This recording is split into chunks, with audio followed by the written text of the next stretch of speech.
অনেকেই বলছেন যে ইসমে আজম হচ্ছে আল্লাহ তাআলার যেটা মূল জাতি নাম, আসল নাম আল্লাহু আল্লাহু আল্লাহ। এটি হচ্ছে ইসমে আজম। ইসমে আজম এমন একটি দোয়া, যে দোয়াটি পড়ার পরবর্তীতে আল্লাহ তাআলার কাছে আপনি যা কিছু চাবেন ইনশাআল্লাহ আল্লাহ তাআলা এগুলো দিয়ে দিবেন।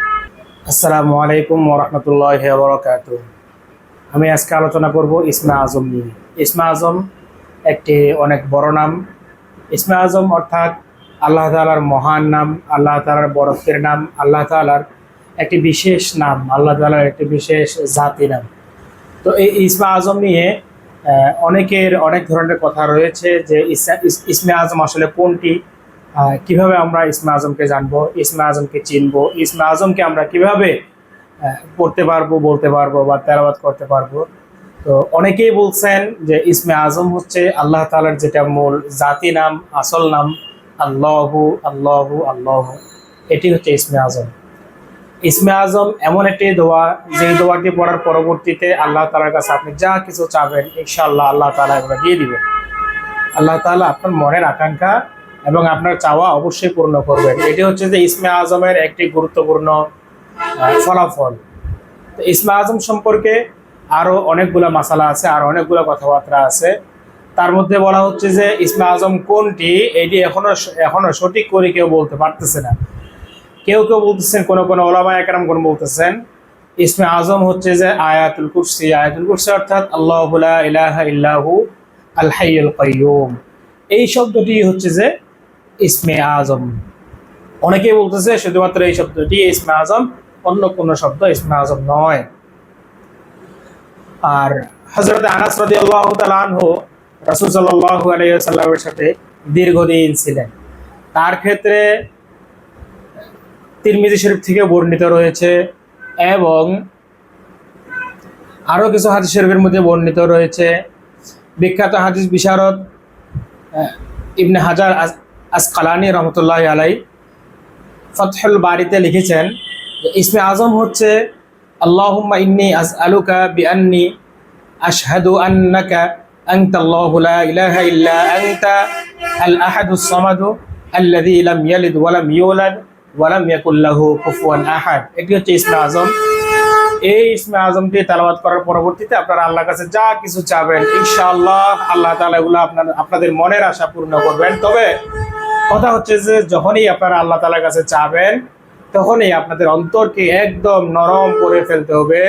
আল্লাহ আল্লাহ, এই আল্লাহ শব্দটা অন্তরের গভীর থেকে ডাকতে হবে। যেমন ছোট বাচ্চা মায়ের কাছে দুধের জন্য কান্নাকাটি করে, ঠিক তেমন ভাবেই আপনাদেরকে আল্লাহর কাছে চাইতে হবে ইসমে আজমটি তেলাওয়াত করার পরবর্তীতে।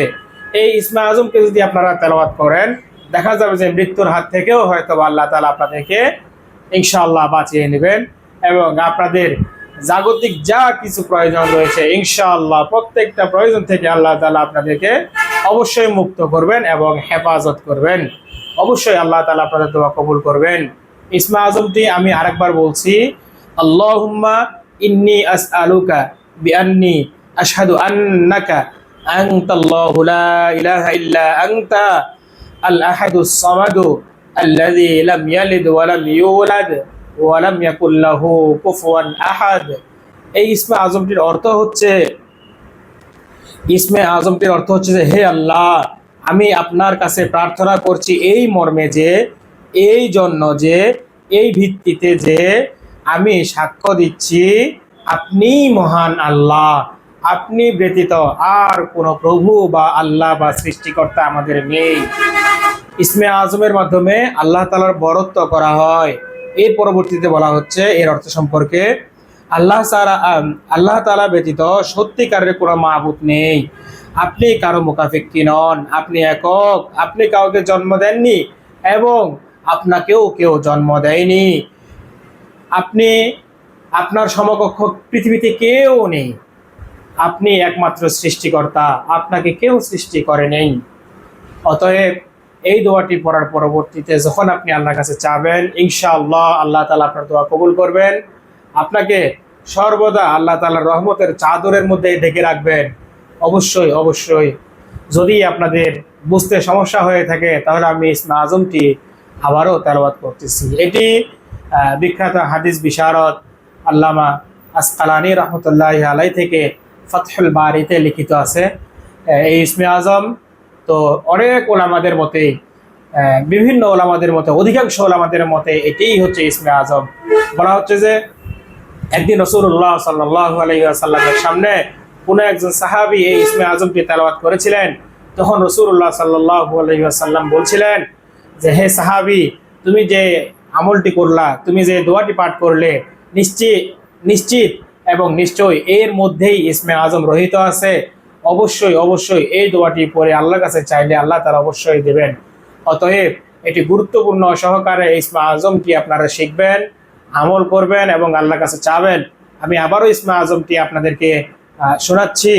আল্লাহুম্মা ইন্নী আসআলুকা বিআন্নী আশহাদু আন্নাকা আনতাল্লাহু লা ইলাহা ইল্লা আনতা আল আহাদুস সামাদু আল্লাযী লাম ইয়ালিদ ওয়া লাম ইউলাদ ওয়া লাম ইয়াকুল লাহু কুফুয়ান আহাদ। এখন কথা হচ্ছে ইসমে আজম এটি একটি অনেক বড় দোয়া হয়ে গেল আপনাদের জন্য। তো ইসমে আজম সংক্ষিপ্তভাবে কোনো কিছু আমল করা যায় কিনা? হ্যাঁ, ইসমে আজমের একটি সংক্ষিপ্ত বিষয় হচ্ছে আল্লাহ তাআলার জাতি নাম। শুধু এই নামটিই হচ্ছে ইসমে আজম, আল্লাহু আল্লাহু আল্লাহু। তবে এই আল্লাহু আল্লাহু বলে আল্লাহর কাছে চাইতে গেলে আপনার মনকে অতি ছোট করে নিতে হবে, আপনার পাপগুলোকে স্মরণ করতে হবে, আপনি খুব নর্মালভাবে আল্লাহর কাছে চাইতে হবে, অন্তর থেকে কান্নাকাটি করতে হবে, আল্লাহর কাছে দোয়া করতে হবে। ইনশাআল্লাহ আল্লাহ তাআলা আপনাকে ফেরত দিবেন না। পাশাপাশি দোয়া ইউনুস, লা ইলাহা ইল্লা আনতা সুবহানাকা ইন্নী কুনতু মিনাজ জালিমিন ফাস্তাজাবনা লাহু ওয়া নাজ্জায়নাহু মিনাল গাম্মি ওয়া কাযালিকা নুনজিল মুমিনিন, এতটুকু পরেও আল্লাহর কাছে দোয়া করবেন। ইনশাআল্লাহ আল্লাহ তাআলা আপনাদের মনের আশা সব কিছু পূরণ করে নেবেন। অবশ্যই ইনশাআল্লাহ ইসমে আজমের এই আমলটি আপনারা করার চেষ্টা করবেন। আসসালামু আলাইকুম ওয়া রাহমাতুল্লাহ।